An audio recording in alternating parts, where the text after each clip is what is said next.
ஜெய் ஸ்ரீ மாத்ரே நமக. ஜெய் குருதத் ஜெய் குரு பரசுராம். நமஸ்காரம். நான் கரூர்ல இருந்து வல்சலா பணிக்கர் பிரசன்ன ஜோதிடர். இன்னைக்கு நம்ம 2026ஆம் ஆண்டு குரு பெயர்ச்சி பலன்கள் கும்ப ராசிக்கு எப்படி இருக்குன்னு பார்க்க போறோங்க. இந்த குரு பெயர்ச்சி எப்போ வருது அப்படின்னா 1/6/2026 ஜூன் மாசம் 1ஆம் தேதி திருக்கணிதப்படி வருதுங்க. அதே மாதிரி வாக்கியப்படி வந்து 26/5/2026 மே மாசம் 26ஆம் தேதி வந்து வாக்கியப்படி பயிற்சி ஆகுது. இந்த திருக்கணிதப்படியும் வாக்கியப்படியும் வந்து ஒரு 4 நாள் தான் வித்தியாசமா இருக்கனால ஃபர்ஸ்ட் வரக்கூடியது 26/5/2026 வாக்கியப்படி வைகாசி மாதம் 12ஆம் தேதி செவ்வாய்க்கிழமை ஹஸ்த நட்சத்திரத்துல காலை 11 மணி 5 நிமிஷத்துக்கு மிதுன ராசியிலிருந்து கடக ராசிக்கு உச்சம் பெறாரு குரு. இந்த பயிற்சி வந்து பாத்தீங்கன்னா உங்களுடைய ராசிக்கு இவ்வளவு நாளா 5ல இருந்த குரு இப்ப 6க்கு போய் மறையிறாரு. மறையிறது நல்லதான்னு கேட்டீங்கன்னா நல்லதோ கெட்டதோ காசு பணத்தை கொடுக்க போறாரு. அது வரைக்கும் உங்களுக்கு சந்தோஷம் தானே. கும்பராசிக்காரங்களை பொறுத்த வரைக்கும் 10ஆம் இடத்தை குரு பாக்குறாரு. இந்த 12 வருஷத்துக்கு ஒரு தடவை தான் இந்த உச்சம் பெற்ற குருபலம் உங்களுக்கு கிடைக்கும். 2ஆம் இடத்தை பாக்குறாருங்க. 2ஆம் இடம்ங்கிறதான் குடும்பஸ்தானம், தன லாபஸ்தானம், வருமானம் ஸ்தானம், வாக்கு ஸ்தானம். இது எல்லாத்தையுமே குரு வந்து பாக்குறனால நல்ல அற்புதமான பலன்கள் தான். உங்களுக்கு 12ஆம் இடத்தையும் பாக்குறாரு, 2ஆம் இடத்தையும் பாக்குறாரு, 10ஆம் இடத்தையும் பாக்குறாரு. தொழில் அப்படிங்கிற இடம் 10ஆம் இடம். குருவோடைய பார்வை அனுகிரகம் தொழில் ஸ்தானத்துக்கு பரிபூரணமாக இருக்கு. பொதுவாவே உத்தியோகத்துல இருந்தாலும் சரி, தொழில இருந்தாலும் சரி நன்மைதான். காசு பணத்துக்கு எந்தவித குறைபாடுகளும் உங்களுடைய ராசியை பொறுத்த வரைக்கும் இல்லைங்க. ஏன்னா 10ஆம் இடத்தை பாக்குறதுனால புதுசா தொழில் தொடங்கலாமான்னா தாராளமா தொடங்கலாம். 6ல இருந்து குரு 12 பாக்குறதுனால ஒரு சுப விரயம் இருக்கு. அப்போ விரயம்ங்கிறது இன்வெஸ்ட்மெண்ட்டையும் குறிக்கக்கூடிய இடமா இருக்கனால தாராளமா ஒரு இன்வெஸ்ட் பண்ணி நீங்க பிசினஸ் ஸ்டார்ட் பண்ணலாம். உங்களுடைய சுய ஜாதகத்துல தொழில் ஸ்தானம் எப்படி இருக்கு, 10ஆம் இடம் 10ஆம் அதிபதியோட நிலைகள் எல்லாம் பார்த்துட்டு என்ன தசாபுத்தி போகுது அப்படிங்கிறதை தெரிஞ்சுக்கங்க. உங்களுடைய ஃபேமிலி அஸ்ட்ராலஜர் கிட்ட கேட்டு தெரிஞ்சுக்கிட்டீங்க அப்படின்னா நல்லது. ஆனா கோச்சார ரீதியா குருபலம் இருக்கு. ஆனா தொழில் தொடங்குறதுக்கு குருபலம் இருக்கு. அதனால தாராளமா ஸ்டார்ட் பண்ணலாம். தொழில் தொடங்கினா நல்ல வருமானம் வருமானா 2ஆம் இடத்தை குரு பாக்குறாரு. வருமானம் நல்ல வரும். ஏன்னா 12ல வந்து பாத்தீங்கன்னா இன்வெஸ்ட்மெண்ட் பண்ண போறீங்க. அப்போ 2ஆம் இடம்ங்கிறது ஆட்டோமேட்டிக்கா அது வேலை செய்ய ஆரம்பிச்சிரும். அப்போ புதுசா ஒரு தொழில இன்வெஸ்ட் பண்ணா வருமானம் பார்க்க முடியும். ஆல்ரெடி தொழில் போயிட்டு இருக்கு அப்படின்னாலும் தாராளமாக நல்ல வருமானங்களை ஈட்ட முடியும். 6ஆம் இடம் அப்படிங்கிறது கடனை குறிக்கக்கூடியது. தொழில் தொடங்குறதுக்கு கடன் கிடைச்சிரும் உங்களுக்கு. என்கிட்ட நல்ல ஐடியா இருக்குங்க. ஆனா காசு பணம் தான் இல்ல அப்படின்னா, இதுக்கு முன்னாடி நீங்க லோன் அப்ளை பண்ணியிருப்பீங்க. ஆனா ஏதாவது ஒரு காரணத்தினால ரிஜெக்ட் ஆயிருந்துச்சுன்னா கூட மறுபடியும் இந்த டைம் அப்ளை பண்ணுங்க. கட்டாயம் கிடைச்சிரும். ஏன்னா 6ஆம் இடத்துல குரு உச்சபலம் பெறாரு. 6ஆம் இடம்ங்கிறதா கடன் ஸ்தானம். ஒரு தொழிலை தொடங்குறதுக்கு உங்களுக்கு கடன் கிடைக்கும். அதனால நல்ல அமைப்புகள் இருக்கு. நீங்க இந்த காலகட்டங்கள்ல கொஞ்சம் கூடுதலான முயற்சிகளை போட்டீங்க அப்படின்னா கட்டாயம் இந்த குரு வந்து உங்களை கோடீஸ்வரன் ஆக்காம விடாதுங்க. ஏன்னா கும்ப ராசியை பொறுத்த வரைக்கும் உழைப்புக்கு பெயர் போனவங்க. கும்ப ராசி கும்ப லக்னனாலே எப்படியாவது உழைச்சு நல்ல முன்னுக்கு வந்துடணும்னு நினைப்பீங்க. ஸ்மார்ட்டா உழைக்கணும்னு நினைப்பீங்க. அதாவது மம்முட்டி எடுத்துல வெட்ட மாட்டீங்க. மூளை நல்லா வேலை செய்யும். நல்ல அமைப்பு. மூளை மீன்ஸ் எப்பவுமே யோசிச்சு ஸ்மார்ட்டா ஒரு விஷயத்த அணுகுவீங்க. அதுல கும்பராசிக்காரங்க ரொம்ப கை தேர்ந்தவங்களா இருப்பீங்க. உங்களுக்கு நல்ல வருமானம்ங்கிறது இந்த டைம்ல இருக்கு. அதனால 24 ஹவர்ஸ் இதை யோசிச்சு எப்படி நம்ம லைஃப் டைம் செட்டில் ஆகுறதுக்கு இந்த டைமை யூஸ் பண்ணலாங்கிறத யோசிச்சிங்கனாலே ஒரு காரியம் பிடிபட்டுரும். அதுல இருந்து பிடிச்சி டெவலப் ஆகி வந்துருங்க. 12ஆம் இடத்தை குரு பார்க்கறதுனால வெளிநாடுகளுக்கு செல்லக்கூடிய அமைப்பு இருக்கு. ஆல்ரெடி ஒரு பிசினஸ் பண்ணிட்டு இருக்கீங்க. பிரான்சைசிஸ் போடுறது, வெளிநாட்டுல ஓபன் பண்றது இந்த மாதிரி நிகழ்வுகளும் நடக்கும். உத்தியோகத்துக்காகவோ அல்லது படிப்புக்காகவோ அல்லது தொழிலுக்காகவோ கட்டாயம் வெளிநாடு செல்லக்கூடிய அமைப்பு இருக்கு. சில பேர்லாம் வந்து கும்பராசிக்காரங்க பிரைவேட் ஜாப்ல வேலை பார்த்துட்டு இருந்தா கூட ஃபாரின்ல போய் நம்ம வேலை பார்க்கணும்னு நினைச்சிட்டு இருக்கவங்களுக்குலாம் கட்டாயம் இந்த டைம்ல ட்ரை பண்ணுங்க. உடனடியாக கிடைச்சிரும். வெளிநாடுகளுக்கு ஒரு டூராவது போகக்கூடிய அமைப்பு கும்பராசி கும்ப லக்னத்துல இருக்கவங்களுக்கு எல்லாம் இருக்குங்க. இந்த டைமை யூஸ் பண்ணிக்கோங்க. சுப விரயங்கள் இருக்கு. தேக ஆரோக்கியத்துல கவனம். 6ஆம் இடத்துல இருக்கிற குரு உடல்நிலை பாதிப்பையும் கொடுத்துரும். எப்ப பார்த்தாலும் யோசிச்சுக்கிட்டு காசு பணம்னு யோசிச்சுட்டே இருக்கும்போது உங்களுடைய ராசியில வேற ராகு இருக்கு. ஏதாவது ஒரு டென்ஷன் வந்து ஹெல்த்ல ஏதாவது ஒரு பாதிப்புகள் வரும். அதை நீங்க அலட்சியப்படுத்துனீங்கன்னா நிறைய காசு பணம் செலவாயிரும். தேக ஆரோக்கியத்துல கவனம் செலுத்திருங்க.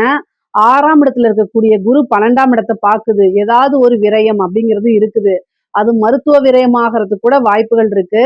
அதனால சின்ன சின்ன பிரச்சனைகள் வரும்போது உடனடியா மருத்துவரை கலந்து ஆலோசிச்சு சின்ன செலவுலயே அதை முடிச்சிருங்க. இல்ல அப்படின்னா பெரிய செலவுல முடிஞ்சிரும். 1000, 500, 2000 இதெல்லாம் மிச்சப்படுத்துறேன்ட்டு லட்சக்கணக்குல செலவு பண்ணாதீங்க. தயவு செய்து டக்குன்னு டாக்டர பார்த்து அவங்களுடைய ஆலோசனைப்படி நடந்துக்கங்க. இல்லன்னா பெரிய செலவுகள வச்சுரும்.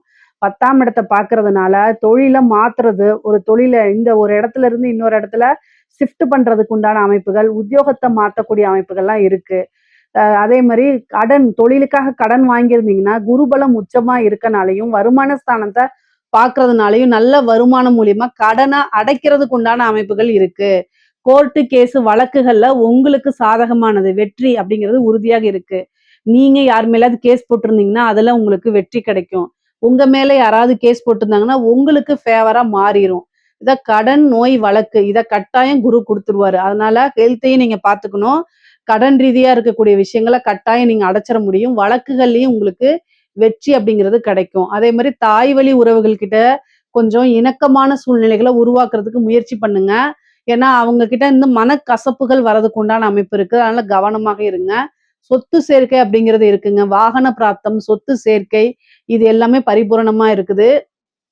காசு, பணம், வருமானம் அப்படிங்கக்கூடிய அமைப்பும் ரொம்ப ரொம்ப நல்லா இருக்கு. குடும்ப ஸ்தானத்த குரு பார்க்கிறாரு. எங்கிருந்து பார்க்கிறாரு? 6ஆம் இடத்துல இருந்து 2ஆம் இடத்த பார்க்கிறாரு. தயவு செய்து குடும்பத்துல நான் ஆல்ரெடி கும்பராசிக்கு நெறைய பலன்கள் சொல்லியிருக்கேன். குடும்ப ஸ்தானம் அப்படிங்கும்போது அந்த இடத்துல கொஞ்சம் அனுசரணை தேவை. நான் ஆல்ரெடி அனுசரிச்சு தான் போயிட்டு இருக்கேன் மேடம். நீங்க சொல்லலாம். ஆனாலும் பிரச்சனை உங்க மேல தப்பு இருந்தாலும் சரி, தப்பு இல்லைனாலும் சரிங்க. 6ஆம் இடத்துக்கு குரு வந்துருச்சுங்க. குடும்பத்துல வந்து ஏதாவது பிரச்சனைகள கட்டாயம் கொண்டு வந்து குடுத்துருவாரு குரு. குரு வந்து நல்லவரு தான். அவரு எங்க வராரோ, அந்த இடத்த வளர்த்து விடுறது அவருடைய கடமை. பிரதான கடமை. அதனால 1க்கு 10 மடங்கா வளர்த்து விட்டுருவாரு. காசு பணம் ரீதியாவும் சரி, சண்டை சச்சரவுகள். ஏன்னா 6ஆம் இடம் சண்டை சச்சரவுகள், கோர்ட்டு கேஸ், டைவர்ஸு. இந்த இடத்துல தான் குரு வந்து உச்சம் பெற்றிருக்காரு. இப்ப புரியுதுங்களா? 2ஆம் இடத்த பார்க்குறாரு. குடும்பத்துல நீங்க ஒரு சாதாரண ஒரு சின்ன விஷயத்த பேசுவீங்க. ஆனா, அது பெருசா பேசுபொருளாகி, சண்டை அத எப்படி நீ சொல்லலாம்? அப்படின்னு சண்டை சச்சரவாகி, டைவர்ஸ்ல போய் முடிஞ்சிரும். அதனால கவனமாக இருக்கணும். இதுக்கு என்ன பரிகாரம் அப்படின்னா, தட்சிணாமூர்த்தி வழிபாடு பண்ணுங்க. அதே மாரி நவக்கிரகத்துல குரு இருப்பாருல்ல, அந்த குருவ வழிபாடு பண்ணணும். சிவபெருமான் வழிபாடு பண்ணணும். சிவனுக்கு வில்வத்துல அர்ச்சனை பண்ணுங்க. அதே மாரி முல்லைப்பூ மாலை சாத்தி 2 நெய் தீபம் போட்டு தட்சிணாமூர்த்தி வழிபாடு பண்ணிட்டு, நவக்கிரகத்துல இருக்கக்கூடிய குருவுக்கும் வழிபாடு பண்ணுங்க. அது ரொம்ப ரொம்ப நல்லது. பொதுவாவே வியாழக்கிழமை இந்த தட்சிணாமூர்த்தி, சிவன் வழிபாடெல்லாம் பண்ணும்போது, குருனால ஏற்படக்கூடிய தீங்குகள், தீமைகள்லாம் குறைஞ்சு நன்மைகள மேல்படுத்துங்க. குடும்பத்துல இணக்கமான சூழ்நிலைகள் வரணும் அப்படின்னா, பொறுமையா ஹேண்டில் பண்ணணும்.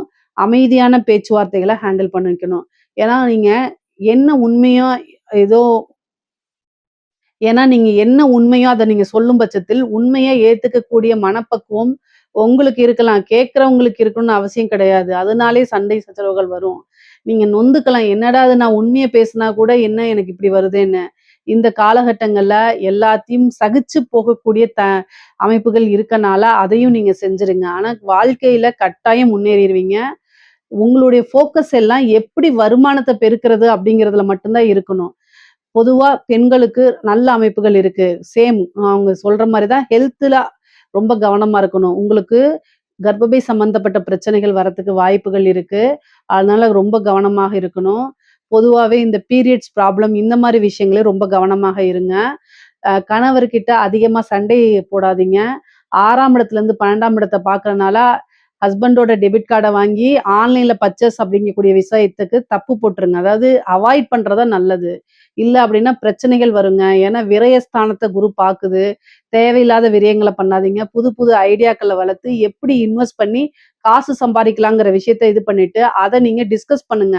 உங்களுடைய இன்வெஸ்டர் யாரு? பேரண்ட்ஸோ அல்லது ஹஸ்பண்டோ அவங்க கிட்ட டிஸ்கஸ் பண்ணிட்டு, நல்லது, கெட்டது அவங்க என்ன சொல்றாங்களோ, அதன் வழி கேட்டு நடக்கிறது உத்தமம். இல்ல அப்படின்னா சண்டை சச்சரவுகள், மன கசப்புகள் ஏற்பட்டு பிரியறதுக்கு உண்டான வாய்ப்புகள்லாம் வந்துரும். அதனால கவனமா இருங்க. ஆணாக இருந்தாலும் சரி, பெண்ணாக இருந்தாலும் சரி, கணவனாக இருந்தால் மனைவி கிட்டயும், மனைவியாக இருந்தால் கணவன் கிட்டயும் ஒருவரை ஒருவர் அனுசரிச்சு, புரிஞ்சு நடந்துக்கிறது நல்லது. இல்லன்னா 3ஆம் நபருடைய தலையீடுகள் வந்து பிரிஞ்சு டைவர்சலுக்குலாம் போறதுக்கு உண்டான அமைப்புகள் இருக்கு. பஞ்சாயத்தெல்லாம் வந்துரும். அதனால அதெல்லாம் அவாய்ட் பண்ணிக்கிறது தான் நல்லது. வருமுன் காப்போம்ங்கிற மாரி, இந்த 6ஆம் வீட்டு குரு 1 வருஷத்துக்கு உச்சபலமா இருக்கனால, உங்கள சண்டைக்கு தூண்டி விட்டுக்கிட்டே இருப்பாரு குரு. ஆனா, அது எல்லாமே பொறுமை காத்து, அதாவது தெய்வ வழிபாடுகள பண்ணி, அமைதியா போய்க்கிட்டீங்க அப்படின்னா, அதுக்கப்புறம் ரொம்ப நல்ல அற்புதமான பலன்கள்லாம் உங்களுக்கு இருக்குது. பொதுவா காசு, பணம், பொருளாதாரம்ங்கிறது நல்லா இருக்கு. 6ஆம் இடத்திலிருந்து 2ஆம் இடத்த பார்க்கறனால, கண்ணு சம்பந்தப்பட்ட விஷயங்கள்ல உங்களுக்கு பார்வை குறைபாடுகள்லாம் ஏற்படும். அதனால டாக்டர பார்த்து அத செக் பண்ணிட்டு, அதுக்குண்டான கண்ணாடி போடுற தீர்வுல தேடிக்கங்க. வருமானம் பல வகைகள்ல இருந்து வரும். கடனு, கோர்ட்டு கேஸ் வழக்குகள்ல வெற்றி கிடைக்கிறது. சொத்து சேர்க்கை இருக்குங்க. அதனால அந்த விஷயங்கள்ல நெறைய ஃபோக்கஸ்டாவே இருங்க. அரசியல்வாதிகளுக்கெல்லாம் இந்த டெண்டர் கிடைக்கிறது, வாரிய தலைவர் கிடைக்கிறது, இதுக்கெல்லாம் ட்ரை பண்ணுங்க. கட்டாயம் கிடைச்சிரும். இந்த வருடம் வந்து பார்த்தீங்கன்னா, எந்த ஃபீல்டா இருந்தாலும் சரி, அதாவது வந்து கலைத்துறையா இருந்தாலும் சரி, அரசியல்வாதிகளா இருந்தாலும் சரி, அரசாங்க அதிகாரிகளாக இருந்தாலும் சரி, உங்களுக்கு வருமானம்ங்கிறது உயர்வான நிலையில தான் இருக்கு. நெறைய காசு பணத்த குடுக்குறாரு. அதே நேரத்துல ஹெல்த் ரீதியா பிரச்சனைகள், மருத்துவ செலவு இதெல்லாம் குடுத்துருவாரு. ஸோ 2மே பேலன்ஸ்டா தான் இருக்கு உங்களுக்கு. இந்த காலகட்டங்கள்ல ரொம்ப எல்லா விஷயங்களையும் பொறுமையாவும், அமைதியாவும், கவனத்தோடனும், எச்சரிக்கையோடனும் நீங்க என்ன செய்யணும்? கடந்து வரணும். எல்லா விஷயங்கள்லயுமே எடுத்தோம், கவுத்தோம்ன்னு செய்யாம, சில விஷயங்கள கேட்டு தெரிஞ்சுக்கிறது, உங்க வெல்விஷர் கிட்ட டிஸ்கஸ் பண்ணி அதுக்கப்புறம் ஒரு முடிவெடுத்து செய்யறது. இந்த மாரி விஷயங்கள் செய்யும்போது, உங்களுக்கு நன்மைகள குடுத்துரும். பொதுவா குரு பெயர்ச்சியில நல்ல பொருளாதார வாழ்க்கை ரொம்ப சிறப்பாக இருக்குது. உறவுகள்கிட்டயே மனக்கசப்புகளும் இருக்கு.